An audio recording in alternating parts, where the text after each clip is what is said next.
Yung mensahe po na ating pag-aralan is entitled, Nagpagaling si Jesus sa araw ng Sabat. Nagpagaling si Jesus sa araw ng Sabat. Pag sinabi kasi natin Sabat, ito ay araw ng pamamahinga. Kumbaga sa panahon natin ngayon is Sunday. No?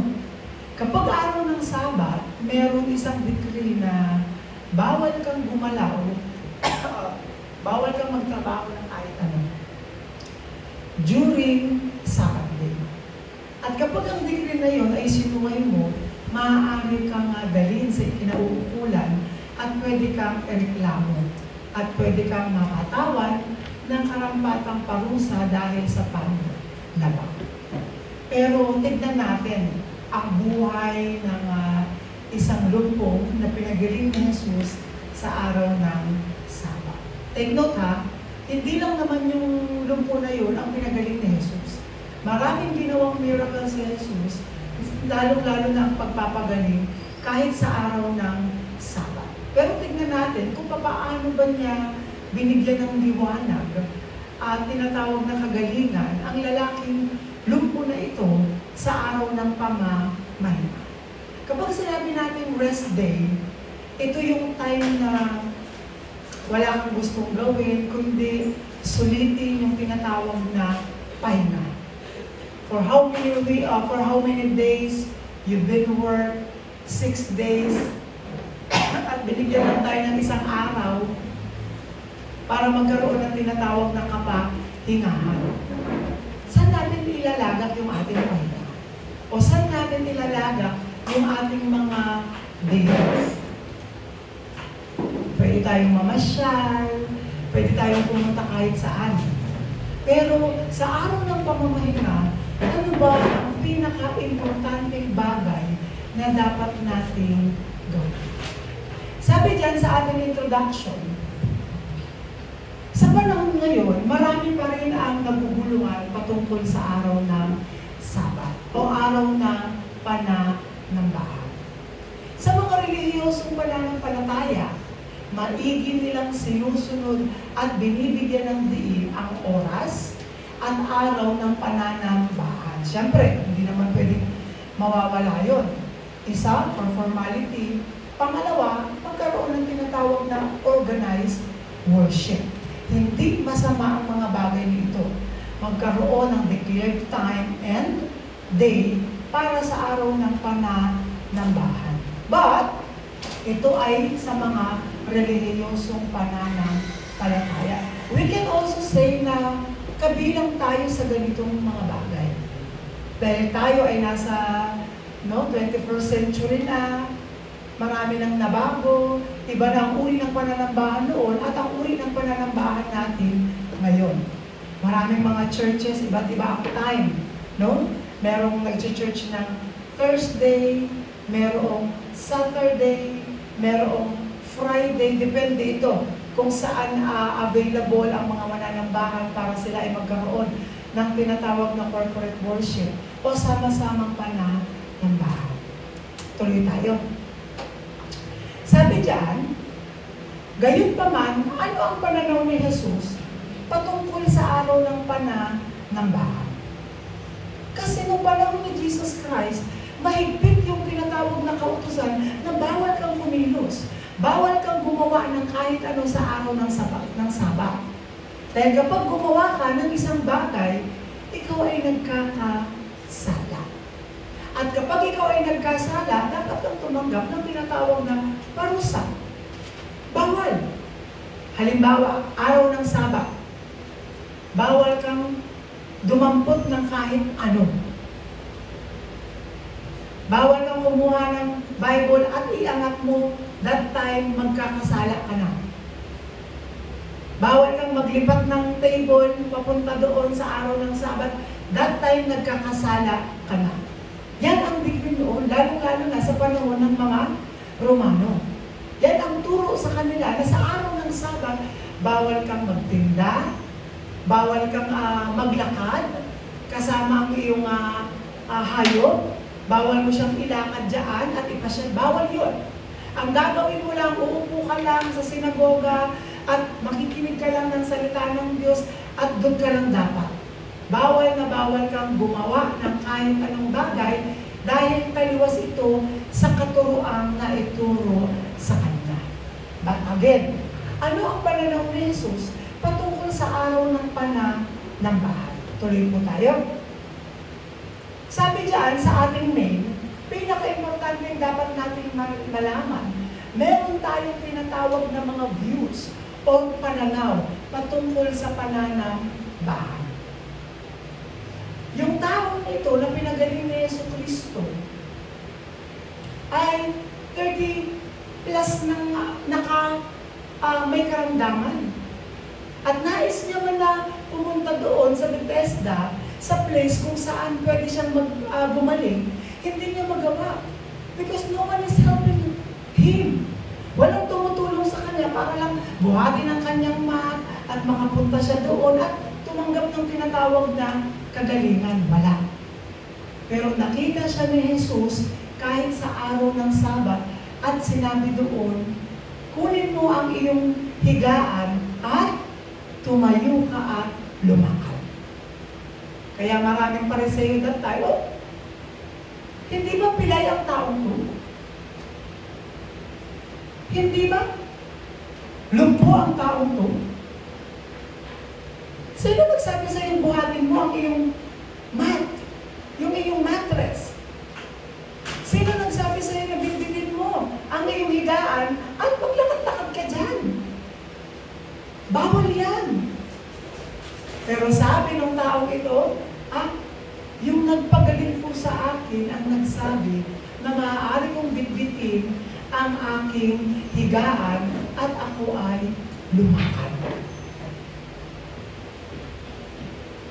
Tignan natin ang view ha. Sa view ng relihiyon, the view or the religious view on Sabat, meron dapat specific day. Sa araw lang na ito, merong araw ng pananambahan. At sa araw ng pananambahan, there is no labor or physical act of labor. Bawal. Dahil kapag nakita ka nila na gumagawa ng kahit ano, ikaw ay magkakasala. At uulitin ko, bawal iyon sa batas ng mga Romano. This is their view. Ang view na namana natin ng mga sinaunang mananampalataya is yung magkaroon ng tinatawag na specific day para lang mag-worship. No? Kaya yung ibang mga Christian na ginagawa nila, nagre-resign sila kapag may work sila ng Sunday. Kasi iniisip nila, this is Lord's Day. This is Sabbath Day. This is worship day. This is rest day. Dapat Sunday, wala akong pasok. Pero merong mga kumpanya na merong trabaho kahit sa araw ng linggo. Kaya ang ginagawa ng so-called believer, no, meron akong ganung mga kakilalang kaibigan. Nag-resign ako sa trabaho ko. Bakit ka nag-resign? Kasi may pasok ng Sunday. Matatamaan yung araw ng pananambahan ko. That is very good mind. Very sincere mind of worshiping God on the Sabbath day. Pero, ino-honor ba talaga ng Diyos ang araw ng pamamahinga? Lalong-lalo na sa araw ng linggo. Dapat ba talaga sa araw ng linggo walang pasok? At yun lang ba talaga dapat ang araw ng pananambahan? Tignan natin ang ating mga sarili. Sa relihiyong pananaw, merong specific day ang araw ng pananambahan. At bawal kang magtrabaho physically. Yan din kaya ba ang pananaw ni Jesus? Tignan natin. Sa pananaw ni Jesus, sabi niya sa ating point number 2, gospel view on Sabbath. Kapag tayo ay nakapatungkol sa tinatawag na pananambahan, ang worship day ay hindi lang tuwing linggo. Tandaan natin yan ha. Hindi lang tuwing linggo ang araw ng pananambahan. Sabi dyan, always. every day. Ano ang tawag doon? Spiritual rest. Hindi siya nagre-require ng kahit anong pagkilos. Kung ano ang trip mo araw-araw, maglaba ka, magluto, hindi pinapakailaman ng Diyos yun. Lalong-lalo na sa panahon natin ngayon. Kaya noong panahon na nakita niya ang babaeng Samaritana, si Jesus, ang babaeng ito ay concerned din sa tinatawag na worship. Kaya hanggat maaari, tuwing Sabat, nandun sila sa bundok, mag-worship sila. Pero ang guilt nila, ay, sabi kasi ng mga Hudyo, dapat pupunta pa kami sa Jerusalem para mag-worship. Pupunta pa kami sa Jerusalem ay napakalayo. Eh dito naman sumamba sa bundok na ito, ang aming mga ninuno. Kaya doon binigyan ng linaw ni Jesus na ang araw ng pananambahan ay wala ng specific day. Ang araw ng pananambahan ay wala ng specific time and place. Ang totoong pananambahan ay magmumula na sa spiritual na pananambahan. Pastor, pwede ba tayo mag-worship ng Monday? Yes. Tuesday? Yes. Wednesday? Of course. Thursday? Pwede. Friday, Saturday, Sunday, every day we can do worship. Because worship is like enjoying breathing. Ang pananambahan is kung paano natin na-enjoy ang ating paghinga, meron tayong tinatawag na living worship. Kaya sa tuwing tayo ay humihinga, sa kabila, sa tuwing tayo ay humihinga, inhale, exhale, that is the perfect time for us to do worship. Kaya hindi tayo dapat napapagod mag-worship. Kaya sinabi ni Jesus, hindi mo na kailangan pumunta pa doon. All you need is to close your eyes, pray, and worship the unseen or spiritual God. Because God is a spirit, and His worshiper must worship in spirit and truth. Ngayon, tignan natin. Karamihan sa mga churches nowadays, very strict when it comes to worship. Kaya ang gagawin ng iba, no? Dapat ito lang tayo sa araw na ito, sa oras, but then again, there is another blessing in corporate worship. Ang tinutukoy natin ay personal na pananambahan. We could, of course, we have to come here every Sunday kasi yun yung ating yung time and also place for our corporate worship where we can listen to the Word of God together. Sama-sama tayong nagpupuri, sama-sama tayong nananalangin. That is what we call corporate worship. But ang gusto ng Diyos na pananambahan ay ang pananambahang hindi nakabase sa oras, sa lugar, at panahon. Kung paano sinabi ng Biblia that we can preach the gospel season and in out of season, ganun din ang pananampalataya. We can worship God in season or out of season. Minsan kasi ang ginagawa natin, kapag masaya tayo, always thank you to God. Kapag laging may positive na nangyayari sa buhay natin, doon lang tayo nagtithank you at nagpapasalamat sa Diyos.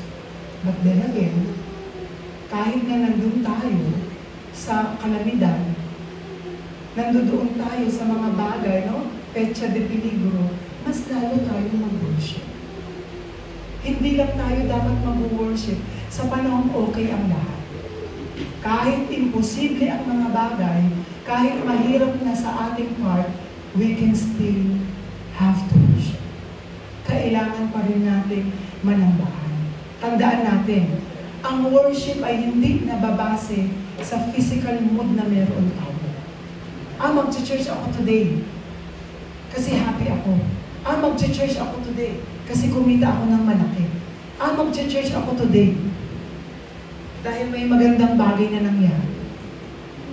Kahit na galing tayo sa mahirap na sitwasyon, piliin pa rin natin sumamba. Dahil ang pananambahan ay hindi masusukat sa pisikal na kalalagayan. Worship is our identity. Worship is our spiritual level. Kaya kahit nandyan yung mga tao sa paligid natin o wala, pilitin pa rin natin sumamba. Hindi dahil gusto natin, but this is the act of worship that God wants. Kuya, pa-open po natin sa Book of Romans chapter 12, verse 1 and 2. What kind of worship ba ang tinatanggap ng Diyos? Ano ba uri ng pananambahan ang tinatanggap ng Diyos? Dapat ba pag pupunta ako sa church, hindi muna ako nagmura kagabi? Mag-church ako bukas. Ay, tara, gimmick tayo. Hindi, mag-church ako bukas. Next time na lang. Di ba?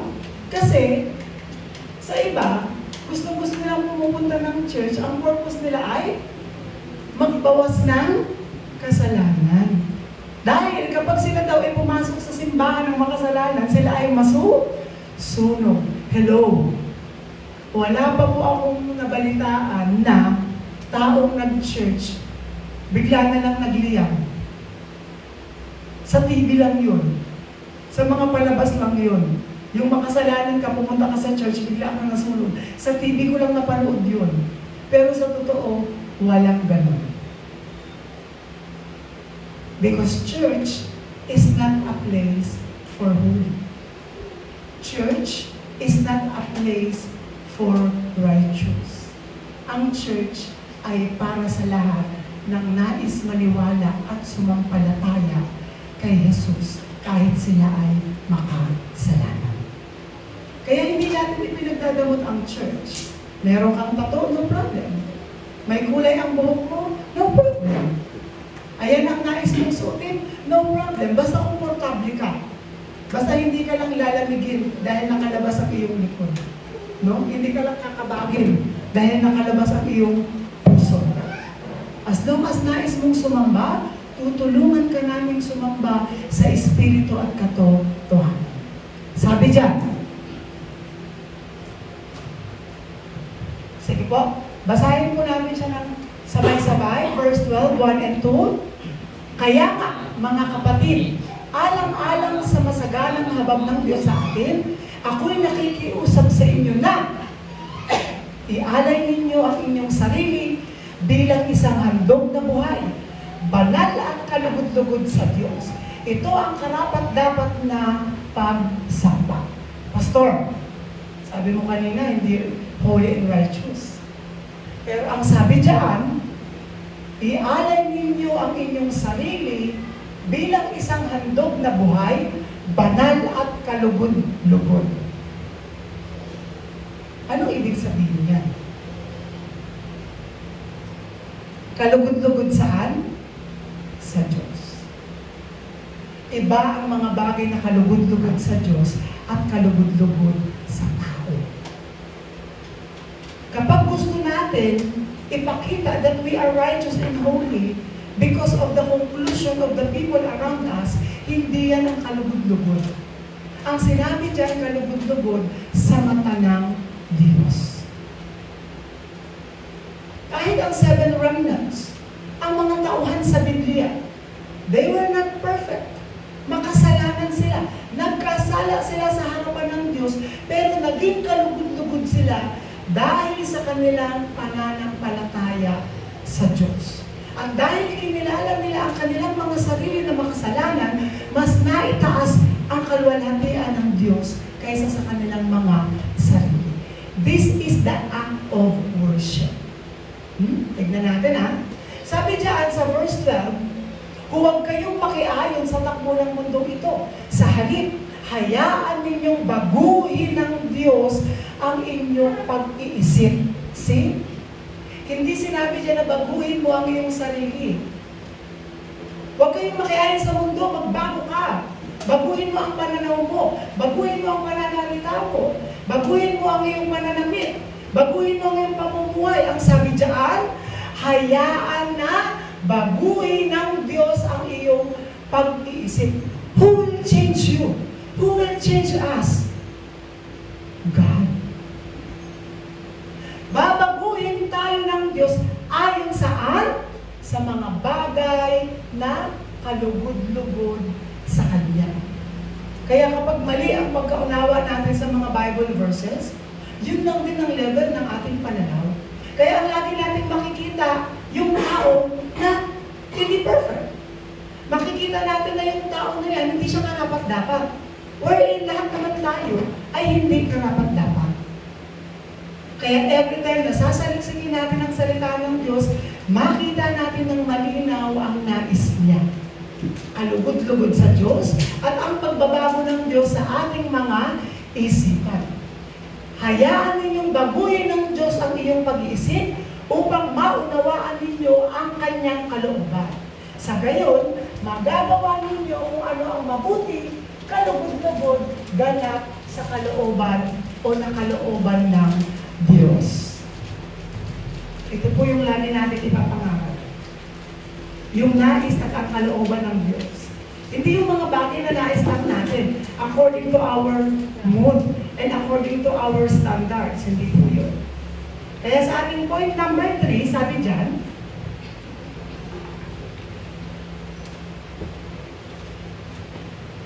number 3 is the difference between religious and gospel Sabbath. Tingnan natin.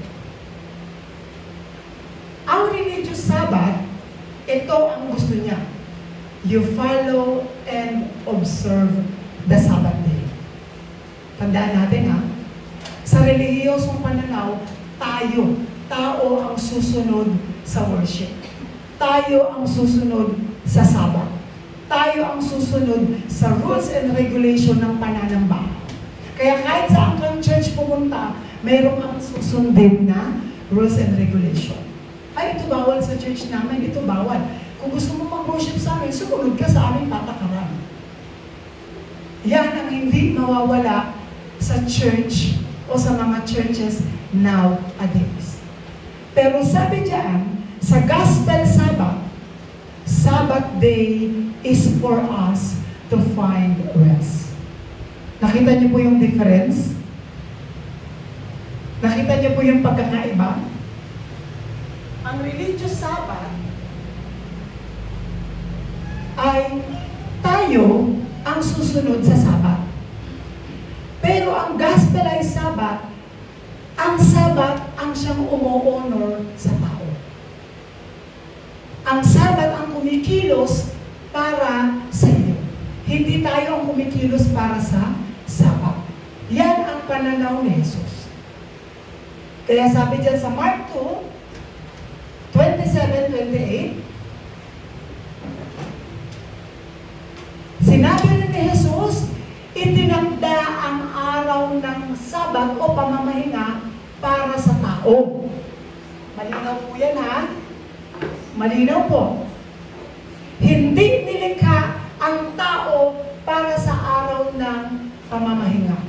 Ngunit ang pamamahinga ang nilikha para sa atin.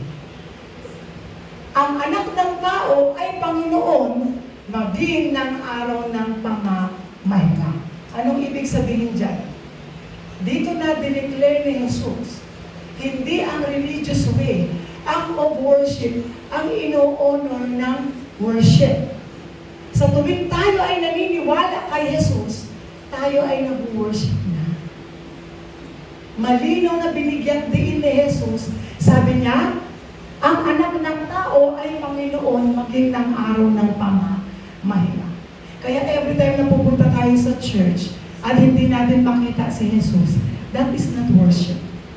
Ang totoong worship natin, araw ng pamamahinga, ay ang alalahanin ang ginawa at tinapos ni Jesus. Hindi siya pagbabawas ng ating kasalanan. Ang araw ng pamamahinga ay ang pagtatapos ni Kristo sa ating mga kasalanan. Kaya sa tuwing tayo ay mag-worship, dapat hindi tayo nag-worry. Ang totoong worship ay hindi nag-worry. Hindi tayo nagdadala ng problema kay Jesus. Hindi tayo nagdadala ng alalahanin kay Jesus. Kung hindi, humihingi tayo ng tinatawag na kapahingahan. Yun ang worship. No? Hindi tayo mag-worship kasi umupo tayo sa church, kumanta, umawit ng Jesus is the Christ, nakatanggap tayo ng panalangin at benediction. That is not worship. Ang worship ay ma-imprint sa ating puso na si Jesus, ang Kristo, ang solusyon sa lahat ng problema. Kaya sabi sa aklat ng mga Matthew 11:28, ano ang sabi doon, kuya? Pinakamaiging kapahayagan ni Yesu Kristo ang sinasabi doon. Matthew 11:28.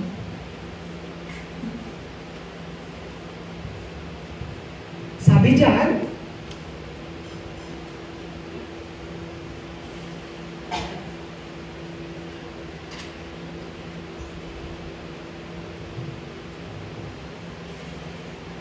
diyan, lumapit kayo sa akin, kayong lahat na nahihirapan at lubang nabibigatan sa inyong pasanin, at kayo'y bibigyan ko ng kapahingahan.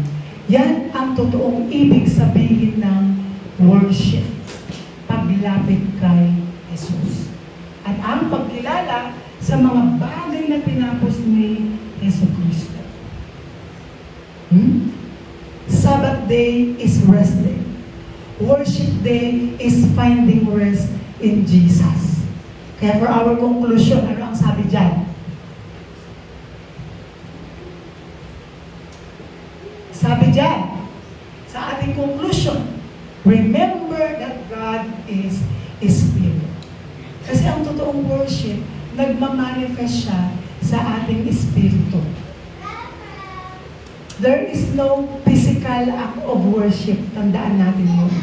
Ang ating espiritu, dahil ang espiritu meron tayo, ay ang espiritu ng Diyos na nagbigay sa atin ng buhay na walang hanggan. Kaya I bless you in the name of the Lord Jesus Christ. We are all spiritual beings who worship to the spiritual God. Tayo po'y manalangin. Let's pray. Our beloved Lord, we thank you for the word that you have given unto us. Sa araw na ito, sa oras na ito, ipinadama mo, Panginoon, sa amin kung paano ang totoong kapahingahan sa araw ng pananambahan. Kahit ikaw ay nagpagaling, part ito ng pagbibigay mo ng pahinga kahit sa araw ng Sabat. Ang nais mo ay maramdaman namin ang kapangyarihan ng Sabat kahit sa araw ng pamamahinga. I-bless mo po ang bawat isa sa amin at sa iyo po namin tinataas ang mataas na papurit parangal, pasasalamat at pagsamba. Ito ang aming panalangin sa pangalan ni Jesus, tayo magsabi na Amen. Palakpakan po natin ang Panginoon.